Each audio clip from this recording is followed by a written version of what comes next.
Namaskar and welcome to the session on basics of milk and milk products. The objective of this session is to reorient ourselves with the milk processing and type of products which are available from the milk. The objectives of this presentation is to cover the dairy profile, about the clean milk production, milk processing, milk products, cleaning and sanitization. I have limited to the structure given in the unit itself is there.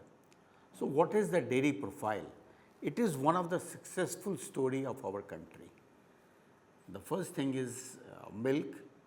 It's a very poised, nutritive and almost complete food is there. And this is one of the largest commodity with 5% share in the economy. We are the largest producers of milk with 220 million metric tons is there, and 24% of global production is by our country. We have the largest bovine population of over 300 million, and this dairy profile is characterized more by production by masses and low in productivity. So this is one aspect, that is milk is very poised, nutritive and almost a complete food is there, and we are the largest producer with 230 million metric tons there, and around 24% of global production is through our country is there. Then as I mentioned, having a symbiotic relation between agriculture and dairy, and particularly with the sustainable agriculture, its role is becoming more important. It can play an important role in doubling the farmer's income is there. The Operation Flood program changed the scenario of dairy profile in our country. It was the Dr. V. Kurian who started the Operation Flood program, and which is based on the cooperative model, that is a 3-tier cooperative model is there. And it is one of the successful cooperative model for socio-economic transformation, where at the village level we have a society, at the district level we have a union, and at the state level we have a federation is there. So we have reached to the number 1 in the world for milk production with 230 million metric tons because of this cooperative model. Now we come to the milk. First thing is, what is milk? As I mentioned, it is a complete and nutritious food from the nature, and it is formed in the mammary glands to sustain the newborn during first months of the life there, because it contains antibodies to safeguard from the infection is there. And we define it also as it is a complex fluid. It looks like a water, but it is a complex fluid containing components which are dispersed there, that is lipid, proteins, carbohydrates, vitamins and minerals, they all are dispersed into there. For a simple understanding, we say total solids in the milk, that milk has water and total solids is there. So total solids comprises fat and SNF, and SNF mean that is protein, lactose, salt and vitamin is there. So total solids minus fat becomes the solid not fat is there. The milk has the lot of nutritional virtues, that is we say it is a nature's perfect food is there. It is well balanced and nourishing diet is there. Then it is a vital nutrients of protein, fat, lactose, minerals is there. Then high nutrient density is there. The next virtue is high buffering effect on the stomach. If you have an acidity, so doctors advise you to take a glass of milk is there. Then it is more moving towards, it's more like a health food or functional food is there. See, there is simple things like potassium supports heart health, calcium and phosphorus for the bone and health, magnesium for muscle and nerve function is there. So these are the virtues of the milk is there. So you can appreciate that milk is a almost complete food because of this. Now, what are the nutritional components? First is the milk protein. It is having an excellent biological properties like a biological value, protein efficiency ratio, amino acid score. So, this is having the milk proteins is of very excellent quality. Then it also have a milk biopeptides which imparts the health benefits is there. So, this is about the protein. Similarly, fat, it is a wide range of fatty acids, around 400 types are there. It is rich in butyric acid, conjugated linoleic acid and unsaturated fatty acids. It is easy to digest and absorb. There are high level of saturated fatty acid, that is rich source of short and medium chain fatty acids are there. The next, the main constituent is lactose, which is unique to milk. It is good for the gut health and the brain development is there. Minerals, as we mentioned earlier in the last slide, they play an important role, and it is milk is a cocktail of several minerals are there. Vitamins, they are the good source of several vitamins is there. So, we will take into that. So, main constituents are water, fat, protein, casein and whey proteins, lactose, salt, vitamin and enzymes. So, these are the main constituents. In protein, the major constituents are casein and whey proteins. Nowadays trend is to have more of the whey proteins. All the sports people, they take the one or other form of the whey proteins are there. So, these are the main constituents of the milk is there. What is the role of these constituents? They will help us for the growth of our body. They will supply us energy, able to maintain the body, help us to recover from disease, then help in reproduction also. They also provide taste, appetite and palatability. So, these are the role of the milk constituents is there. The milk has a unique taste is there. It is always refreshing, and as I mentioned, if you have problem of acidity, take the chilled milk, it will recover, it will help you. Now, see the composition of milk of different species. As I mentioned, the main component is water. So, you can see cow milk has 87.3%, buffalo is rich in the total solid. See, water is only 82%. So, that is why I say buffalo milk is quite rich, the total solids are more into this and the water is less into that. Sheep is also milk is quite rich. Goat milk is more like a cow milk, 87, 86. Human milk is also like a cow milk. That is why sometimes it is said that the cow milk could be given to the babies, newborn babies is there. But see, there is a composition difference is there. In the fat is almost 4.6% into the cow and human milk, goat milk, but buffalo milk has 7.8%. So, it is rich is there. Casein is less in the human milk, 0.4% is there as compared to this. So, this casein is not easily digested by the baby. So, we should, so baby cow, when we give the external milk, we should be very careful in that. Lactose, human milk is quite sweet because of the high lactose is there. Similarly, because the baby's kidneys are not well developed, ash is also less. So, whey proteins are almost common to all 0.7, 0.6 is there. So, this is the composition of the milk is there. So, you can decide which milk you should take, cow milk, buffalo milk. We'll go into the market milk which are available on this subject. Now, what is the nutritive value? So, when you take the 1 glass of milk, 100 gram, it will give you 70 calories. When you take 1 charge buttermilk, it gives you 36 calories. Ice cream 207, butter 716. So, depending upon your calories requirement, you can take the type of milk product is there. So, we will take a review what we have studied in this first portion.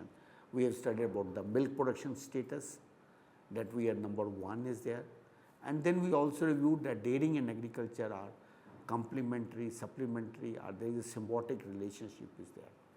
It's a milk is a complete and nutritious food from the nature, particularly formed in the mammary glands to sustain the newborn babies is there. So basically for it is for their cow calves, but we can use it for the human purpose also. And it has many nutritional virtues, and it contains water, lipid, proteins, carbohydrates, vitamins and minerals. So we have studied that the milk is quite nutritious and a complete food. Now how to have a good quality milk? The first aspect is clean milk production. Now what is clean milk? Clean milk means when the milk is drawn from the healthy animals, collected in a clean dry milking pail, and it is free from the external matters like dirt, dust, flies, hay, manure, and it has a normal flavor with low bacterial count and is safe for human consumption is there. Why it is necessary to have clean milk? Because the milk from the udder is normally sterile. It doesn't have the spoiling microorganisms, and it contains, as we mentioned, protein, lipid, lactose, and they are the ideal medium for the rapid growth of the harmful microorganisms. And it needs to be protected from all the sources of contamination is there. So employment of hygienic practices at the time of milking is important. That is the necessity for the clean milk is there. Now when we say healthy animal, its udder should be healthy and there should not be disease like mastitis. So this looks like a healthy animal is there. Similarly, see the next, free from external matter.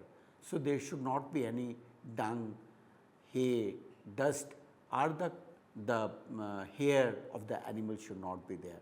So it should be properly filtered, it should be there. Then it should have a low bacterial count, that is it should be having a minimum bacterial count, and it should be safe for the human consumption. So this is the importance of clean milk. If you have the clean milk, you will get the good quality dairy products, high commercial value, you will get the better money, and you can transport the milk for longer distance, for longer time, and that will give you the good returns will be there. So therefore it is always better to have a clean milk, and in our country the focus is more being given to the clean milk production because we want to export our food products. What is the significance?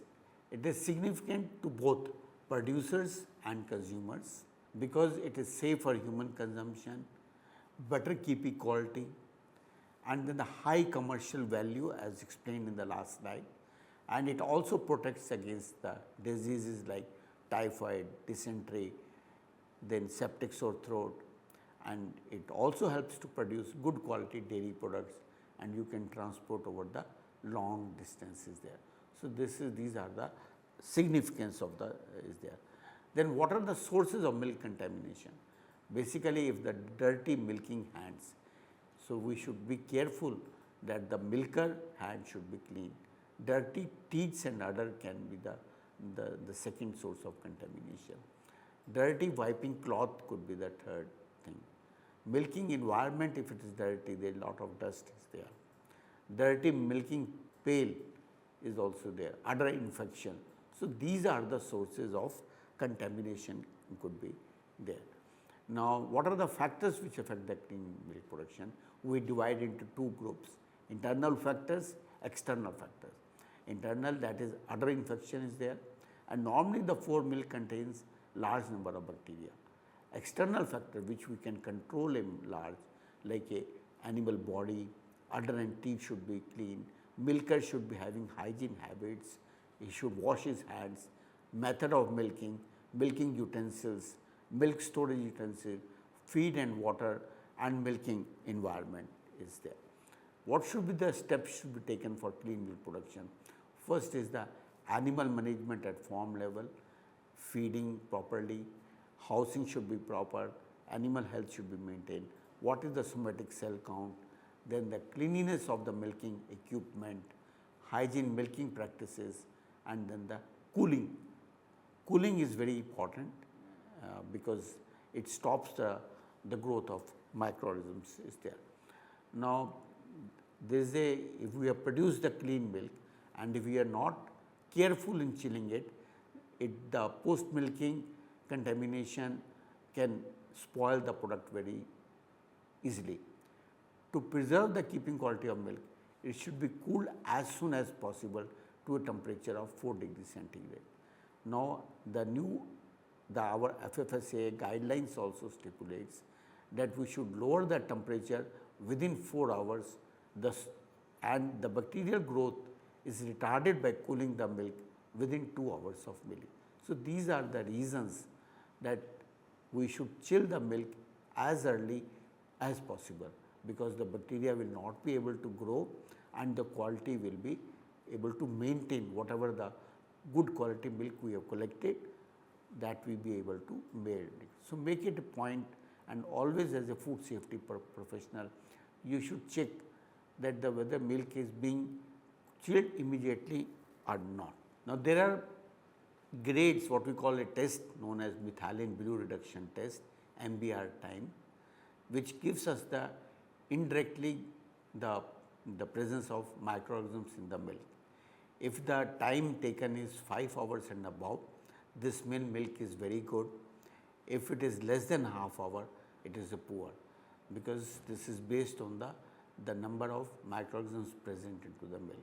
So, now we will take a review of what the clean milk production. The first thing is, it is very important to have a clean milk production, particularly for the welfare of the consumers and the export of the products also for the milk and milk products. The quality of the products will be very good. So, we have covered what, why and how of the clean milk production. What are the sources of milk contamination? Let us review the clean milk production. We studied the concept of clean milk production, what, why and how. What are the sources of milk contamination? That is from the udder, from the milker's hand and the pail. What are the factors affecting clean milk production, and what steps should be taken for the clean milk production. Now, we come to the milk processing aspect. Processing includes these operations: clarification, pasteurization, homogenization, sterilization, and preparation of designated milks are there. Primarily, it is pasteurization which is the heart of the processing of milk. So, we will take one by one. What is clarification is, that is when we remove the dust particles from this. That is an enhanced version of filtration by using the centrifugal force. Milk enters through a central pipe, through a rotating ball, and come to the outer edge of clarifier disc through a distributor, and then onto the spinning discs, where milk and dirt are separated. You can see the milk is coming inlet, then through the distributor, it is going through the clarifier disc.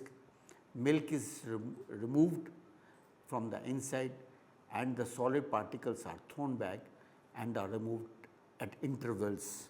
Similarly, is the principle of separation, that you would take the milk, and we have the discs are there, and from discs we have the cream, which is lighter portion, which will come to the center part, and the skim milk, which is heavy, will come to the outer part. So, this is how we separate the milk, cream and skim milk, and it is used for the standardization of the milk is there. Now, the basic purpose of pasteurization is to make milk safe for the human consumption by destroying the pathogenic microorganisms present in it. Now, what are the pathogenic microorganisms? What we call them as an index microorganism. Mycobacterium tuberculosis and Coxiella burnetia, which causes the Q fever, are known as the index microorganisms. It also inactivates the deteriorating enzymes and spoilage bacteria, and ultimately it improves the keeping quality of the milk, and this is must for in the milk industry. So, as soon as we take the milk, we chill it and keep it, but we pasteurize the milk so that all the pathogenic microorganisms are killed and we have a safe and quality milk with us. What type of pasteurizers are used? There are two types of pasteurizers, what we call the batch holding, that is low temperature long time LT, where the temperature is 63 degrees centigrade for at least 30 minutes. And the second is high temperature short time HTST, which is a type of a continuous method. Milk is heated to 72 degrees centigrade for not less than 15 seconds. After this, milk is to be immediately cooled to 4 degrees centigrade and stored in a cold storage maintained at a 4 degrees centigrade. So, this is the complete, that is you heat the milk particle up to 72 degrees centigrade and time should not be less than 15 seconds and should be immediately chilled to the 4 degrees centigrade is there. This is a type of a diagram. You can see the milk is going inside. So, it will go to the heating media, then to the cooling media and then it will come out. And then we have also holding section where the milk is held for the 15 seconds is there. So, it is a continuous pasteurizer, we called it as a HTST pasteurizer is there. So, this is how the plate heat exchanger looks in a factory is there. Now, this is the flow diagram, that is you have the milk, it will go to the constant head tank, then with the product pump and flow controller, it will go to the regeneration section, then clarifier, then homogenizer, then heating section, holding section, and we have a flow diversion valve which checks it. If temperature is not properly, it sends back the milk to the constant head tank. You can see the dotted lines, the milk is going back to the constant head tank. Then we have a regeneration section, cooling section, and then we have the pasteurized product. So, this is a type of a flow diagram for preparation of the pasteurized milk is there, and it is done in the HTST pasteurizer. Most of the dairies have a nowadays HTS2 pasteurizer, high temperature short time plate pasteurizer we call it is there. So, flow diversion valve is very important. If milk is not properly heated for a proper temperature and time, it is returned back for reprocessing is there. So, this is the flow diagram. You can see raw milk, you receive the milk, preheat, then pre-filter it, then you have kept it, standardize it, homogenize it, homogenize 1, homogenize 2. Two stages are there, 2000 and 500 second stage. Then pasteurization, either 63 degrees centigrade or 72 degrees centigrade, followed by chilling. And the test for the pasteurized milk is phosphatase test. It should be negative, phosphatase test should be negative, and it is stipulated by the FFSI also. The next step is the homogenization. Homogenization means where the fat globules are broken down into smaller particles. You can see on the first top picture, the particles are bigger size, and in the down picture, the particles are size. It should be reduced less than 2 microns, and it is through a machine called a mechanical process, and the fat are reduced to up to 2 microns are there. Because of this, the fat layer does not form on the top of the on the milk. Then the sterilization process, it is a type of a sterilization process where we heat the milk up to 110 to 130 degrees centigrade, and to kill the particularly all the microbial activity, so that it is a sterilized. So, it is shelf life is around 6 months is there, and the objective is to destroy the microbial and enzyme activity, and the index organism is Clostridium botulinum is there. So, the process involved, we take the milk, put in a container and heat up in the range of 110 to 130 degrees centigrade for 10 to 30 minutes, and this is known as in container sterilization is there, and the product will be your 6 month time. The sterilized milk which you take into the bottles is an example of in container sterilization, and shelf life is 6 months is there. Similarly, the term is used for the UHT. UHT milk is a ultra high temperature. It is by heating milk in a continuous flow, temperature of range of 125 to 125 degrees centigrade for not less than 2 seconds, and it can be in range of 135 to 150 degrees centigrade. And in our country we use 140 degrees centigrade for 2 seconds, and the index organism is Bacillus stereothermophilus is there. Now there are two types of plants: direct heating plant, which is infusion type and injection type, and indirect heating type includes plate heat exchanger, tubular heat exchanger, scrapped heat exchangers are there. The types of milk which you see into the market, these are the type of milks. Full cream milk, it should have fat 6% and SNF milk. Toned milk should have 3% fat and SNF 8.5. Double toned around fat 1.3%, SNF 9%. Mixed or standardized milk will have fat 4.5%, SNF 8.5%. Buffalo fat 5 and SNF 9. Cow fat is 3.2, SNF 8.3. Skim milk not more than 0.5% fat and SNF 8.7%. And flavored milk, it depends upon what type of milk you are using, whether you are using toned milk, double toned milk. So that standard is to be kept. So now we'll review this component which we have done. So we have studied the important processing operations, pasteurization, and the HTST is the main continuous method, and where we heat the milk for 72 degrees centigrade for 15 seconds and the milk is chilled to 4 degrees centigrade. Homogenization, then UHT process for 140 degrees centigrade for 2 seconds are there.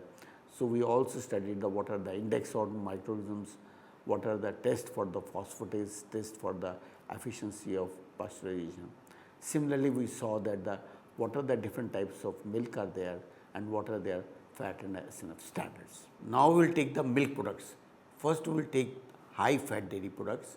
Under this, the important are 4 products are. First is cream. It is just like a milk but rich in fat, and we call as emulsion of fat in skim milk is there. So the fat could be in range of 15, 20 or 25.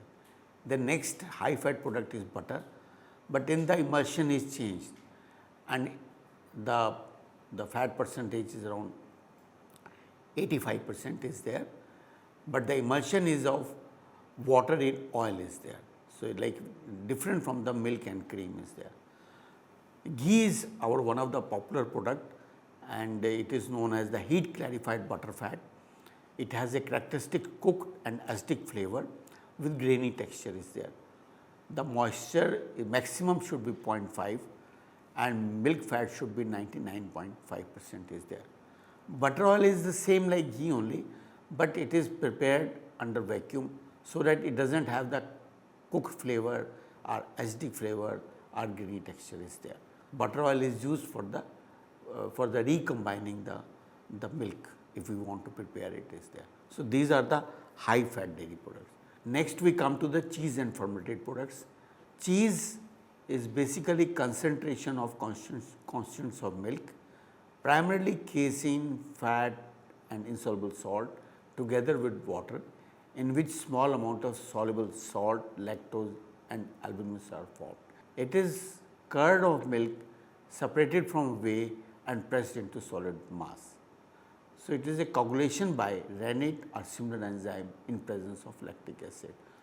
So cheese, which is quite popular, like examples are cheddar, mozzarella. How do we prepare it?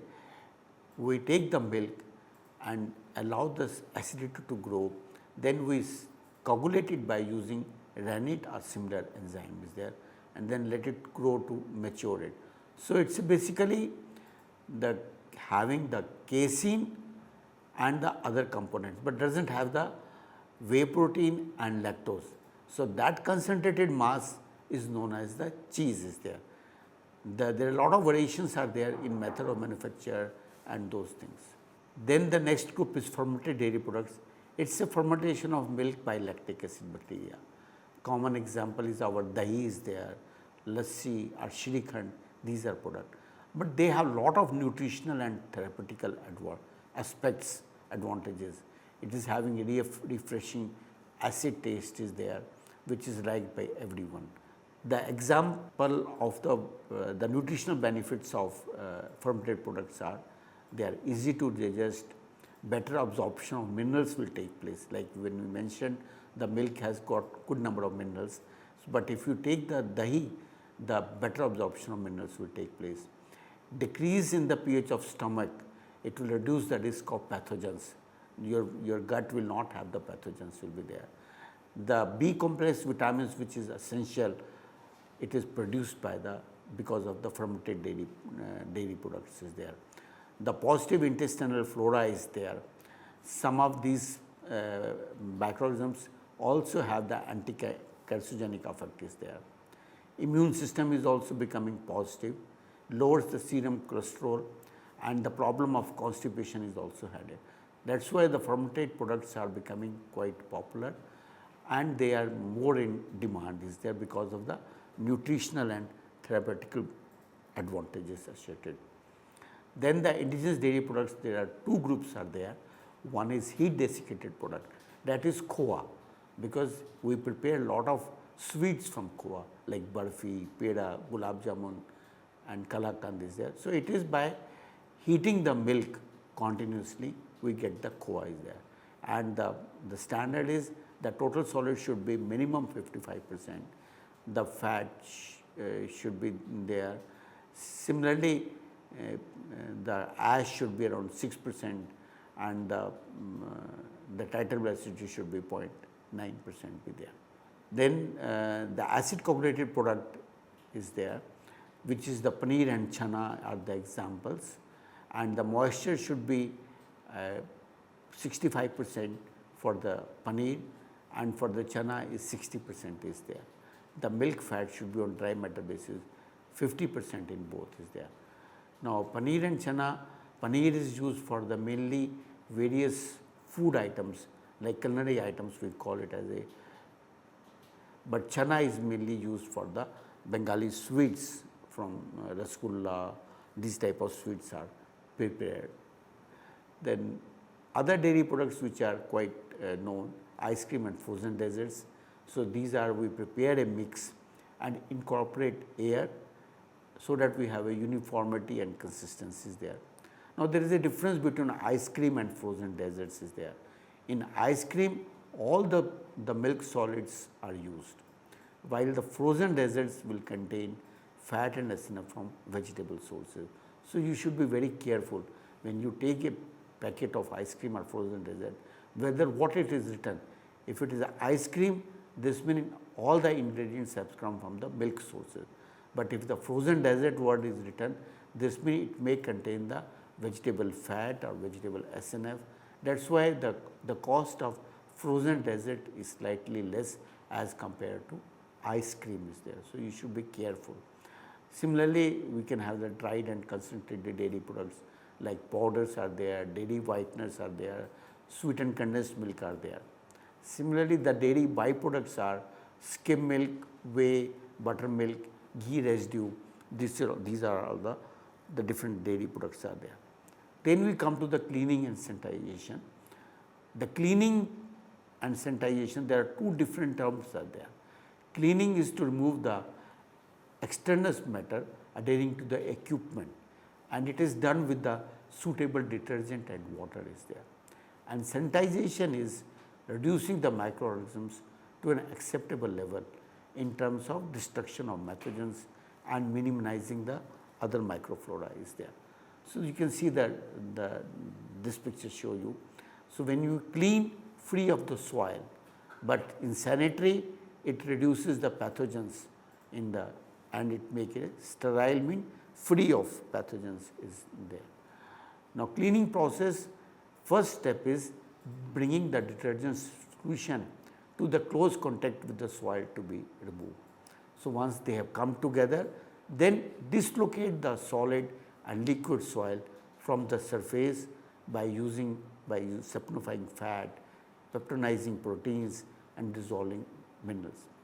And then scattering soil and solvent by dispersion deflocculation, emulsification. And then last is preventing redeposition of dispersed soil back into clean surface by good resisting properties. Now, this is applicable in any of the things, even washing of your clothes or washing of utensils at your home or equipment in the dairy plant. Then we come to the sanitization, that is to remove the pathogens. Either we can use the live heat, steam or hot water, by chemical solutions, chlorine or chlorine based hypochlorite. Probably you must be remembering in the COVID time, we all were using chlorine and hypochlorite solution. Iodo-4, quaternary ammonium compound or ultraviolet rays could be also used. So, this will kill the pathogenic organisms. But first step is necessary, you clean the equipment, then sanitize it. So, sanitization will not affect until unless the equipment is clean. Now, how do you assess the effectiveness? By visual inspection, by drop test, by indicator test, pH test and this method. So, these are the different methods to assess the effectiveness of cleaning and sanitization. There is in most of the industries, we use the word CIP process, that is cleaning in place. What it means all the detergent solutions in a pattern wise go to the equipment rather than the equipment we wash it separately. So, we call it as a flushing, cleansing are done in a cleaning in a equipment itself in a designed cleaning pattern. So, the equipment is stand there and then we circulate the say first the soap solution, then hot water. So, it is a cleaning operations are performed on the container processing circuit one by one in the sequence is there. It saves that manpower, time and chemicals is there, and the effective factors are time, temperature and the physical action involved in the action is there. So, these are the tanks like we have a lye tank, acid tank, then fresh water. So, they will go to the equipment and then they will clean the equipment one by one. The first is like plain hot water, then lye, then acid, then fresh water is there. So, to conclude now what we have in the basic aspects of milk and milk product is, the first is a milk is a highly nutritious and almost complete food is there.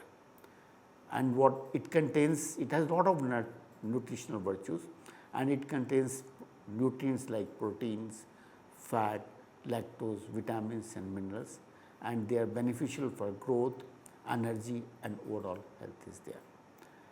India is the largest milk producer globally with 230 million metric tons and 24% of the global production is there. It is very important that we have a clean milk production, and it is involved that milk should be drawn from healthy animal and hygienic practices are employed during the milking and storage it. It should be followed by chilling the milk to 4 degrees centigrade and preferably within 2 hours or 4 hours. The milk processing includes like steps like pasteurization, homogenization, sterilization and UHT. The milk product basket is quite wide, starting with the milk, different type of milks, flavored milk, fermented products, cheese, butter, ghee, khoa based sweets, and then whey proteins. These type of things are coming. But then the quality of will depend upon the how your equipment has been cleaned and sanitization. So, cleaning and sanitization is essential for maintaining the quality of milk and dairy products. So, thank you very much. Thank you.